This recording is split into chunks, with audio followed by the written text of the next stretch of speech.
Hello and welcome to UGC NET literary sphere. So guys, आज की ये जो वीडियो है, इस वीडियो में हम कुछ इंपॉर्टेंट फ्रेजल वर्ब्स हैं जिनको डिस्कस करने वाले हैं। तो वीडियो शुरू करने से पहले हम ये देख लेते हैं कि फ्रेजल वर्ब एग्जैक्टली होता क्या है, किसे हम फ्रेजल वर्ब्स बोलते हैं। फिर हम डिस्कस करेंगे फ्रेजल वर्ब्स को। ठीक हो गया जी। तो सबसे पहले डेफिनेशन देख लेते हैं कि अ phrasal verb is formed by combining a verb with a particle. मतलब कि फ्रेजल वर्ब कैसे बनती है, जब हम किसी भी वर्ब को किसी पार्टिकल से, पार्टिकल चाहे वो कोई प्रीपोजिशन है या कोई एडवर्ब है, जब हम वर्ब को और प्रीपोजिशन को मिलाकर एक सेंटेंस बनाते हैं, मीनिंग बनाते हैं, या फिर हम किसी वर्ब को या एडवर्ब को मिलाकर एक मीनिंग बनाते हैं, उसे हम फ्रेजल वर्ब बोलते हैं। आप एग्जाम्पल्स में देख सकते हैं, यहां पर लिखा है गिव अप। ठीक है, यहां पर क्या लिखा है, गिव अप। तो यहां पर जो गिव है ये क्या हो गया, एक वर्ब हो गई, और जो अप है ये एक एडवर्ब हो गया।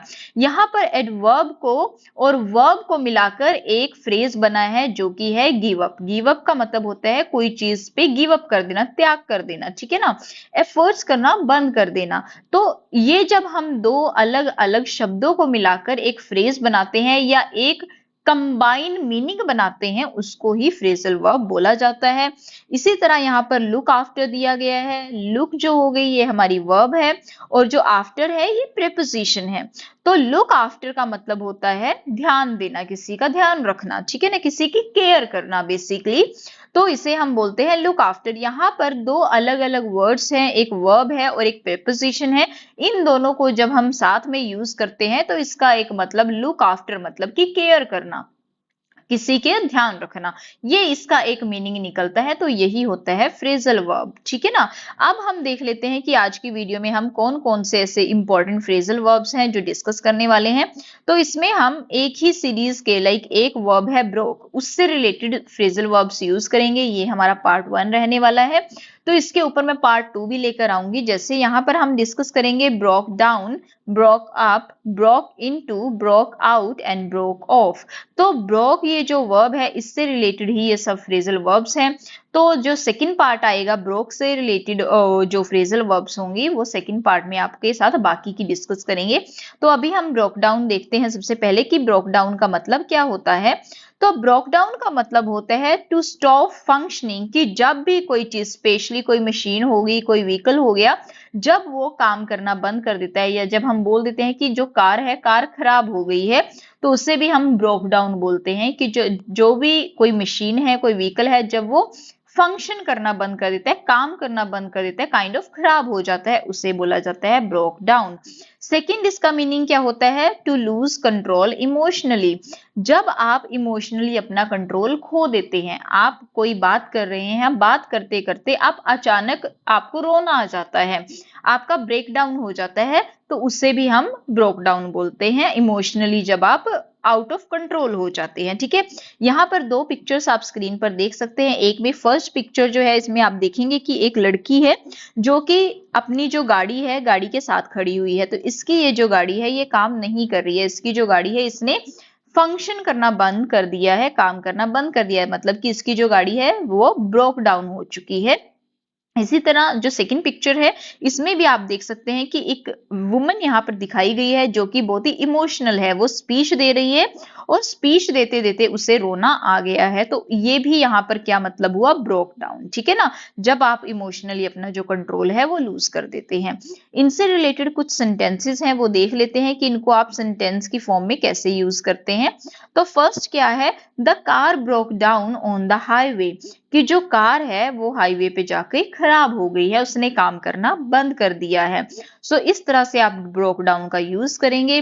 सेकंड क्या है, she broke down in tears during the speech, कि स्पीच देते टाइम उसकी आंखों में आंसू आ गए, या फिर वो इमोशनली क्या हो गई, टूट गई, ठीक है ना, इमोशनली वो कमजोर हो गई, वीक हो गई। तो इसे भी हम क्या बोलेंगे, ब्रोक डाउन बोलेंगे। तो इस सिचुएशन में ये जो फ्रेजल वर्ब है ब्रोक डाउन, इन दो सिचुएशंस में इनका यूज किया जाता है।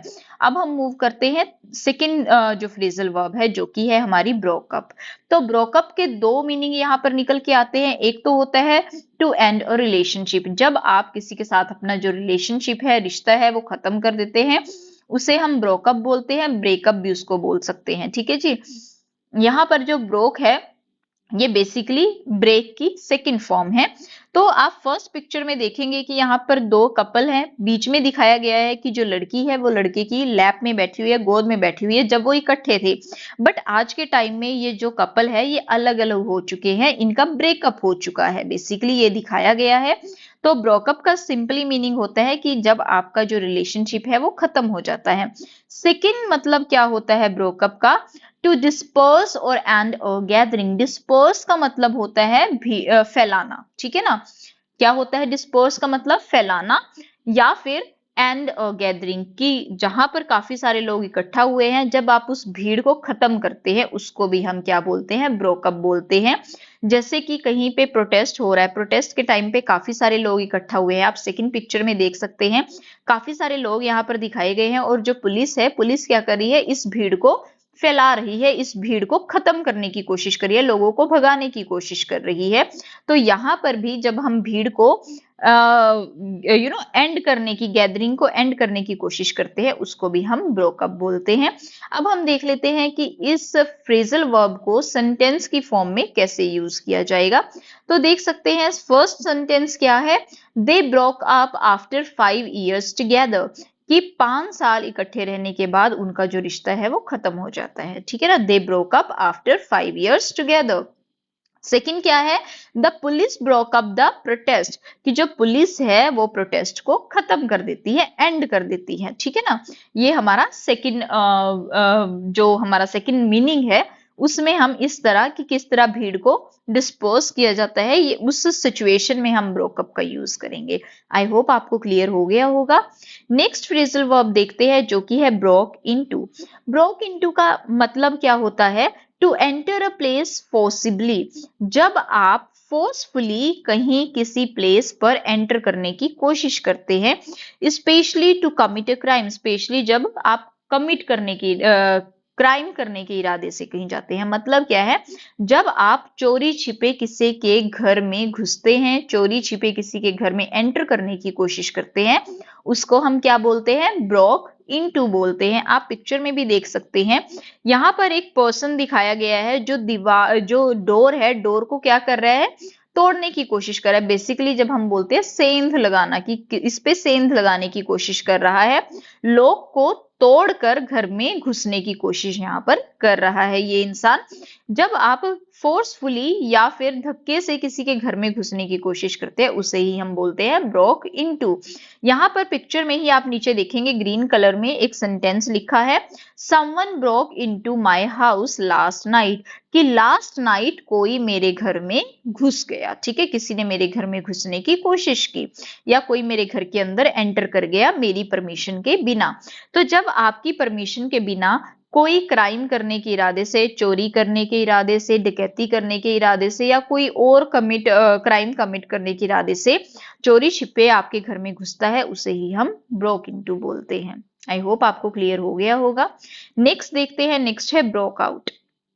ब्रोक आउट का मतलब क्या होता है? फर्स्ट मीनिंग होता है to escape from a place, कि जब आप किसी प्लेस से भागने की कोशिश करते हैं उसको हम बोलते हैं ब्रोक आउट। ठीक है, जब आप किसी प्लेस से क्या करने की कोशिश करते हैं? भागने की कोशिश करते हैं। सेकंड पिक्चर में देखेंगे आप, यहाँ पर दिखाया गया है कि जो एक इंसान है वो यहाँ पर ये जो फेंस बनाई गई है इस फेंस को क्रॉस करने की कोशिश कर रहा है। मतलब यहाँ पर दिखाया गया है कि एक जेल दिखाई गई है, जेल से कुछ कैदी हैं जो भागने की कोशिश कर रहे हैं। तो इसको जब कोई पर्सन जेल से भागने की कोशिश कर रहा है, मतलब वो क्या कर रहा है? ब्रोक आउट कर रहा है, किसी प्लेस से भागने की कोशिश कर रहा है।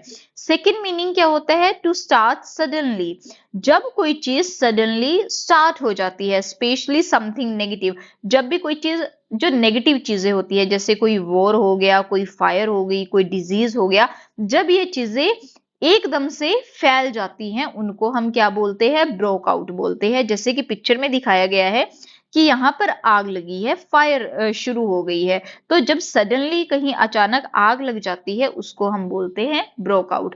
अभी जैसे कोरोना का टाइम था, है ना, तो कोरोना के टाइम पे क्या हुआ था कि ये जो कोरोना वायरस था, कोरोना डिजीज था, ये अचानक एकदम से पूरे वर्ल्ड में फैल गया था। तो उस टाइम पे ये जो डिजीज था ये क्या हुआ था, ये ब्रोक आउट हुआ था, ठीक है ना। ये सडनली जब कोई चीज फैल जाती है उसे हम बोलते हैं ब्रोक आउट, स्पेशली नेगेटिव चीज के लिए, जैसे मैंने पहले भी बताया है, वॉर हो गया, फायर होगी, डिजीज हो गया, ठीक है ना, उसको हम बोलेंगे ब्रोक आउट। अचानक से कोई पर्सन वायरल हो गया है ना, जैसे कि कोई बहुत फेमस हो गया, उसको ब्रोक आउट नहीं बोलेंगे। चाहे वो फेमस वो भी सडनली हुआ है बट वो पॉजिटिव वे में हुआ है, उसको ब्रोक आउट नहीं बोला जाएगा। जब नेगेटिव वे में कोई चीज सडनली होती है उसको ब्रोक आउट बोला जाता है। सेंटेंसेस देख लेते हैं हम इससे रिलेटेड। फर्स्ट है the prisoners broke out of jail, कि जो प्रिजनर्स हैं, जो कैदी हैं, वो जेल से भाग रहे हैं, वो जेल से क्या करें, ब्रोक आउट करे, जेल से भागने की कोशिश कर रहे हैं। सेकंड क्या है, a fire broke out in the forest, कि फॉरेस्ट में अचानक से क्या हो गई है, आग लग गई है, फायर शुरू हो गई है। तो यहां पर भी ब्रोक आउट का यूज किया गया है। सडनली जब कोई चीज शुरू हो जाती है तो उसे हम बोलते हैं ब्रोक आउट। ठीक हो गया जी। नेक्स्ट देखते हैं ब्रोक ऑफ। तो ब्रोक ऑफ का मतलब क्या होता है, टू एंड समथिंग अब्रप्टली, जब आप अचानक किसी चीज को खत्म कर देते हैं, सच एज अ रिलेशनशिप और एन अग्रीमेंट, जैसे कि कोई रिलेशनशिप है, आप उस रिलेशनशिप को अचानक खत्म कर देते हैं, या फिर आपका किसी के साथ कोई अग्रीमेंट हुआ है, किसी के साथ कोई ट्रीटी हुई है, जब आप अचानक उस चीज को खत्म कर देते हैं उसको हम बोलते हैं ब्रोक ऑफ। या फिर इसका सेकेंड मीनिंग क्या है, to detach a piece from something, जब आप एक बड़ी चीज से उसका एक छोटा सा हिस्सा डिटैच करते हैं, उसका एक छोटा हिस्सा अलग करते हैं, उसको भी ब्रोक ऑफ बोला जाता है। अब आप फर्स्ट पिक्चर देखेंगे, यहाँ पर एक मेल दिखाया गया है, एक फीमेल दिखाई गई है, उन दोनों के हाथ में दिल, जो हाथ है, हाथ का एक एक टुकड़ा है। यहाँ पर दिखाने की कोशिश की गई है कि लोग काफी टाइम से इकट्ठे थे बट अचानक इनका जो रिलेशन है वो खत्म हो जाता है, ये अब्रप्टली एकदम से क्या हो जाते हैं, अलग हो जाते हैं। तो इसको हम बोलते हैं ब्रोक ऑफ। जब आप अचानक, एक तो होता है सोची समझी प्लानिंग होती है कि काफी टाइम से आपके मन में चल रहा है, आपका एक दूसरे के साथ अच्छा नहीं चल रहा है तो इसीलिए आप ब्रेकअप करते हैं, वहां पर आएगा ब्रेकअप। बट जब सब कुछ चल रहा होता है तो अचानक कोई आकर एकदम से आपसे बात करना बंद कर दे, उसको हम बोलते हैं ब्रोक ऑफ। अब सेकंड है to detach a piece from something, कि किसी चीज से, किसी बड़ी चीज से कोई छोटा पीस अलग करना। जैसे आप देख सकते हैं यहाँ पर चॉकलेट दिखाई गई है, एक पर्सन के पास चॉकलेट है तो दूसरे हाथ में चॉकलेट के दो पीसेस हैं, तो वो क्या करता है, बड़े वाले पीस से छोटा सा टुकड़ा डिटैच करता है, अलग करता है। जब आप किसी टुकड़े को अलग करते हो तो उसे भी ब्रोक ऑफ बोला जाता है। एग्जाम्पल्स देख लेते हैं। They broke of their engagement, कि उन्होंने अचानक जो अपनी एंगेजमेंट है वो तोड़ दी है। एंगेजमेंट हो चुकी है, एंगेजमेंट होने के बाद उन्होंने क्या किया है, अपनी जो एंगेजमेंट है वो अचानक तोड़ दी है, तो उसे भी हम ब्रोक ऑफ बोलेंगे। सेकंड क्या है, he broke off a piece of chocolate, कि उसने चॉकलेट का एक पीस ब्रोक ऑफ किया है, डिटैच कर दिया है, तोड़कर अलग कर दिया है, तो उस सिचुएशन में भी आप ब्रोक ऑफ का यूज करोगे। ठीक हो गया जी। तो ये थी आपकी फ्रेजल वर्ब्स। इसके अलावा ब्रोक जो वर्ब है इससे रिलेटेड हमारे पास और भी कुछ वर्ब्स हैं, फ्रेजल वर्ब्स है, वो मैं आपको सेकंड पार्ट में डिस्कस कराऊंगी। आई ट्राई माय बेस्ट कि कल ही आपके लिए वो पार्ट आ सके। तो गाइज आज की वीडियो में बस इतना ही है। ये जो फ्रेजल वर्ब्स है ये बहुत ज्यादा इंपॉर्टेंट रोल प्ले करती हैं। जो भी लोग कॉम्पिटेटिव एग्जाम्स के लिए प्रिपेयर कर रहे हैं, चाहे वो किसी भी लेवल पर प्रिपेयर कर रहे हैं, तो वहां पर ये चीजें आपको कहीं ना कहीं हेल्प करती हैं। आपके पास जैसे क्वेश्चन आते हैं, अभी रिसेंटली एनडीए का जो एग्जाम हुआ था, तो एनडीए के एग्जाम में क्वेश्चन आए हुए थे कि आपके पास यहाँ कुछ फ्रेज, एक फ्रेज दिया हुआ है, तो आपने क्या करना है, उस सेंटेंस को कंप्लीट करना है। हाफ सेंटेंस आपको दिया है, फिर आगे चार ऑप्शंस दिए हुए हैं, आपने क्या करना है, उन चार ऑप्शंस में से जो एप्रोप्रिएट सेंटेंस है, जो एप्रोप्रिएट ऑप्शन है, वो यूज करके ऊपर दिए गए सेंटेंस को कंप्लीट करना है। तो ऐसी जगहों पर जो फ्रेजल वर्ब्स होती हैं वो बहुत बड़ा रोल प्ले करती हैं। आप लोगों को फ्रेजल वर्ब्स का पता होना ही चाहिए। आपकी जो डे टू डे लाइफ है इसमें भी आपको हेल्पफुल रहने वाली हैं ये चीजें। सो गाइज आज की वीडियो में बस इतना ही है। I hope you find this video helpful, and if this video is helpful for you, don't forget to like, share and subscribe. And guys, for more such videos, do subscribe the channel. And if you want video on some particular topics, then you guys can let me know in the comment section below. I'll try my best. I'll provide you the video as soon as possible. Thank you so much.